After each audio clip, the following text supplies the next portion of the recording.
we're looking at round 6 now, and on round 6 we are creating the sort of lovely frilled edges of the flower, and they are created with picot. So if the first time you've encountered picot, you're going to certainly get really good at them real quick, because we've got a lot to do on the petals. So let's have a look at how they're done. Right, we're starting with a new colour again here, and I've got aqua as I'm working the original Spirit of Flora colourway, and we're going to join our yarn into the first treble of any of the 7 treble sort of grouping from the round before, and pulling up a loop, and we are just going to make 1 chain here, and that doesn't count as a stitch this time, that's just securing our new yarn colour. So 1 double crochet into that same place where we've just joined our yarn, and straight in with the picot. So we make 3 chain, and then we bend our chain over, and we're going to slip stitch at the base to just sort of secure that little frilly bobble that we've made. And the way we're going to do that is we're going to put our hook right into the middle of the stitch where the chain has come out. Can you see? In the middle where the chain has come out, and then into the left side of the stitch, and create our slip stitch. All right, and as you can see, that's created a little bobble. They tend to come to life a little bit once you've put the next stitch or 2 in. All right, so that's the first one. Right, so we move on to the next stitch, and we're going to do the same again. So 1 double crochet, and then that 3 chain, 1, 2, 3. Bend the chain over and around, and our hook goes into the top of the stitch where the chain is coming out, and into the left leg of the stitch at the bottom, and picot. That's 2. We're going to do the same again on the next stitch. 1 double, 1, 2, 3, bend round into the top and the side to secure. All right, and we're now up to 3 picots.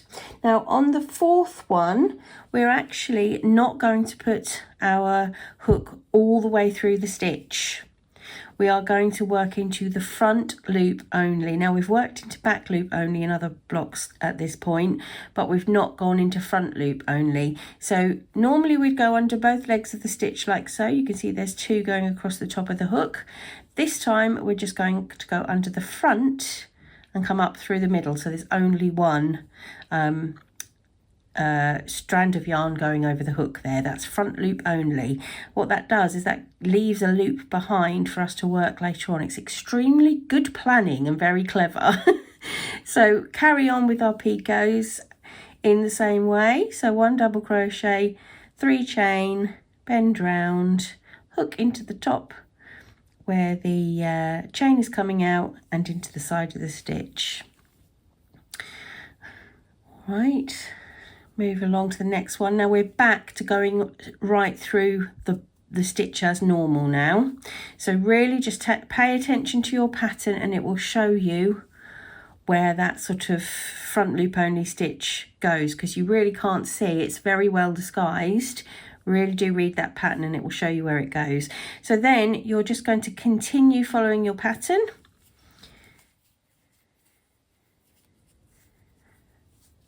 Okay, 1 more double crochet, picot. So now when you read picot in a pattern, that's all it is. That little chain on the end of whatever stitch you're doing. You can put them on the end of any old stitch. In this case we've got double crochet, and we're just going to finish with 1 double crochet in the last stitch there, and there we have a lovely frilly picot edged petal. All right, that is how it is done. So you're just going to follow that all the way around, following your pattern, to get to your lovely frilly edged center of your flower. So I will finish it up and show you. Okay, there we are, all done and joined, and it's so pretty, isn't it? So those repeated picots really do their job at making this look like a really very, very pretty flower indeed. So hopefully you can get practicing on those. And there's just one more thing to do before we move on from round 6.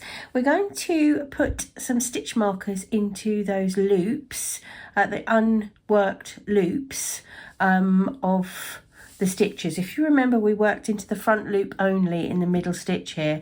We need to mark the back loops so that when we come back to use them later, they're really easy to find.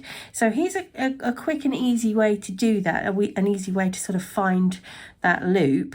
If I go to the middle stitch on any of the petals and just fold it forward, you'll see that little loop immediately pops up there. Let me just get my hook. That little unworked loop immediately appears. There it is. Okay, so I am just going to pop a stitch marker into that. And I'm going to do the same all the way around. So that's all you need to do to finish that particular round. Then when you come back to use those unworked loops later on, they're really easy to find. Okay. So that was round 6.